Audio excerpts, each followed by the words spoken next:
Hey guys, in this video we're going to be looking at the best digital audio interface for the Shure SM7B microphone when it comes to podcasting. This video is not for singing, although these interfaces can be used for singing as well, but the video is focused more for podcasting and the best audio interface for the Shure SM7B when it comes to podcasting. So there's a lot of controversy with regards to the best digital audio interface for the Shure SM7B. If you do a search, you'll find a lot of listings like this one, where it's saying that the Focus Scarlett Solo 3rd is the best audio interface. It is not. And the problem with these reviews is that these are affiliate links. So if you look at this, you'll see an affiliate ID up here. And this company here is trying to sell this and they make a commission for it. So what we're going to be doing is an unbiased review. Our company WiseView does a lot of podcasting, and specifically podcasting for digital marketing and SEO. So we really wanted to find out what is the best audio interface to be able to deliver great sounding vocals and sound professional online. So let's jump right in.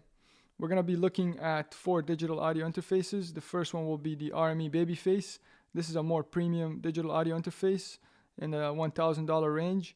It's world famous and engineered in Germany.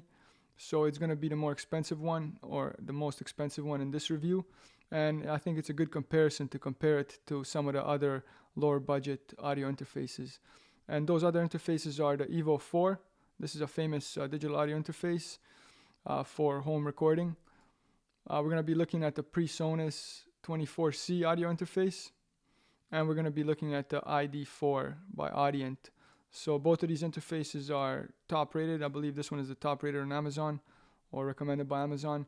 And this one is also very popular. So we'll be looking at these 4 interfaces. So let's just jump right in. So the first interface we'll be looking at is the Evo 4. This is what I have hooked up right now. As you can see here, this is the interface. And it's a very simple to use interface. You can see it's got 2 mic inputs. I have 1 mic plugged in. The great thing about it is it shows you this meter here. You can see here I have the 48 volt phantom power powered on, and I'm using the Dynamite preamp.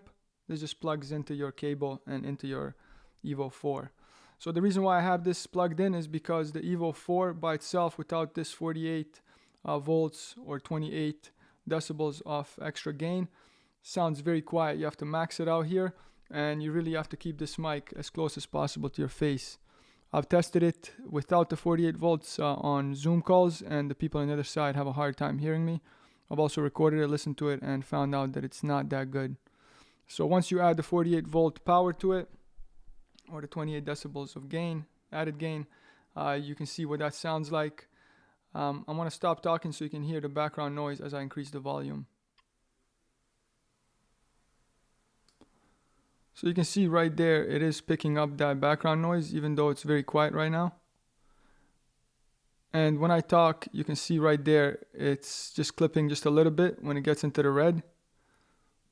But this is the gain right here, maybe just down a little bit, so you can really get that vocal quality. It does pick it up a little bit, so if you don't want to pick that noise up, probably dial it down a bit and put the mic close to your face, somewhere about there, so you can see what that sounds like when I'm talking. So what I'm going to do next is I'm going to unplug the Dynamite and take off the 48 volt power so you can hear what that sounds like. Alright, so I unplugged the Dynamite preamp and unchecked the 48 volts right there. And you can see what that sounds like. It's barely getting to the clipping point. I really have to put it right next to my mouth like this in order to get to that level. I'm talking at my normal volume, so it is tough. I don't like having the mic that close to me. I like to have it about here. But and the reason for that is that it doesn't obstruct my view to the computer, so I like to keep it over here. And I would like it to get to this level, and you can see it is on max. So like I mentioned, you got to put it right here in order to get that nice sound. So if you don't have a problem with the mic being this close to you, then I would encourage it. It does sound nice and clean, and I'm at max volume right here, and I'm not hearing any background noise. And I'm going to stop talking so you can hear the background noise. So if I bring that down just a little bit, you can see about there, and the mic's super close to me, it still doesn't get that gain that I need. So you really got to max that out, and that's what that sounds like. So next we're going to be looking at the Babyface Pro, which you can see right here. Just so you know, we are using the actual product. And I'll just plug that in. Alright, so this is the RME Babyface Pro digital audio interface. You can see this is the control panel for it, the Total Mix FX. It's a little bit more complicated than other interfaces, but it is very powerful. Right here is where you control the gain. So you can see this is the max gain. I have the microphone about a fist apart from my mouth, and you can see what that sounds like. The gain is still reaching somewhere about there, but it is sufficient and it does produce enough gain to be heard properly. Now if I put the audio interface here, you can see what that sounds like. It is clipping, so usually you don't need it that close. Keeping it at this distance will produce the best results. And I'll just stop talking so you can hear the background noise. And if I bring that down just a little bit, you can see to around 57, 58. That's what that sounds like. And you'll still get nice sounding sound out of this without any preamplifiers plugged in, like the Dynamite. So that's the Babyface Pro. It's a beautiful sounding interface. It is expensive, and it's going to cost you more, so a lot of people will not be buying this. So we'll be looking at more affordable solutions. Next we'll be looking at the PreSonus Studio24c, and after that we'll be looking at the ID4 Audient. Alright guys, so now we have the PreSonus Studio24c digital audio interface hooked up without any extra preamp. So that's unplugged, so this is clean out of the box. How it sounds like from the PreSonus Studio24 preamp. I have the volume dialed up to the max. I'm going to stop talking so you can hear what that sounds like and the kind of noise that it picks up. And just remember, I do have somebody typing in the background, so you can just ignore that. So this mic is about a fist apart, and that's what that sounds like at max volume capacity. So I'm going to bring that down, the volume to 3/4, so you can hear what that sounds like at 3/4 away. If I was to keep my mic about this far apart, it's about 10 inches, which is the most comfortable position for myself. I would have to bring that volume up to the max for it to be able to pick me up. So you can see what that sounds like. If I bring this mic a little bit closer to myself, this is a fist apart, you can see what that sounds like. Now I'm going to bring this down to half the volume, or the half gain. And you can see I really have to bring that close to myself for it to pick up. So this audio interface is intended to be at max gain in order for the Shure SM7B to pick it up.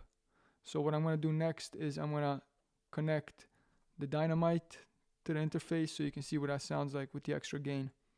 Okay, so now I have the Dynamite preamp plugged in with 48 volt phantom power. I have the gain knob dialed into 3/4, and that's what that sounds like.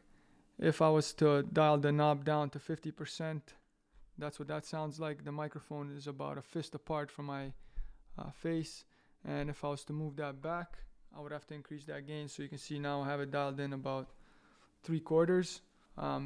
This sounds nice from this point, and you can just dial it down to 3/4, and that's what that sounds like.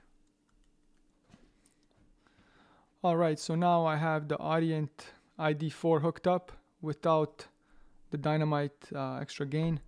So this is dialed up to the max gain that this interface has.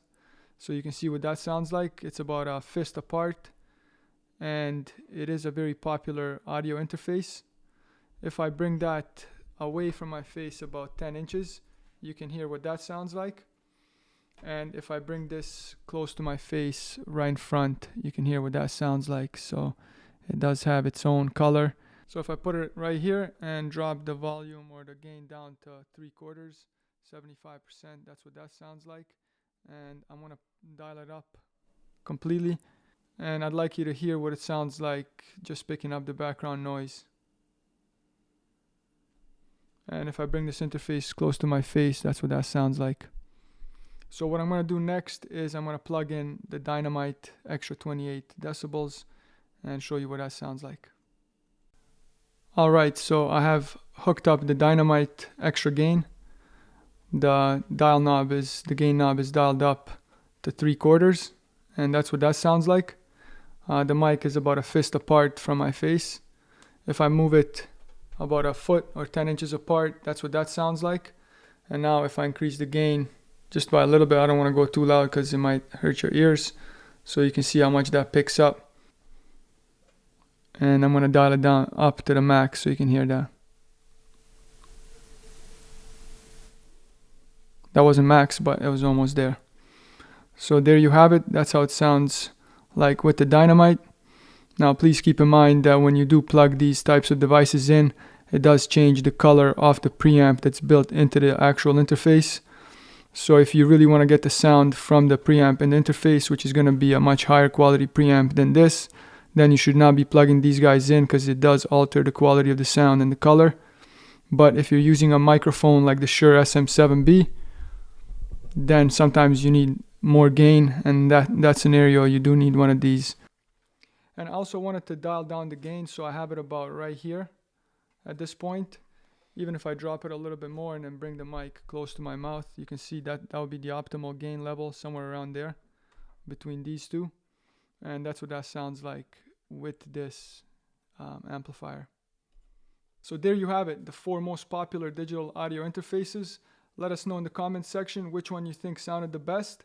And we'll be producing more videos, not only of hardware reviews, but also of how you can use podcasting to boost your business and increase your SEO. Subscribe for more videos like this. Take care.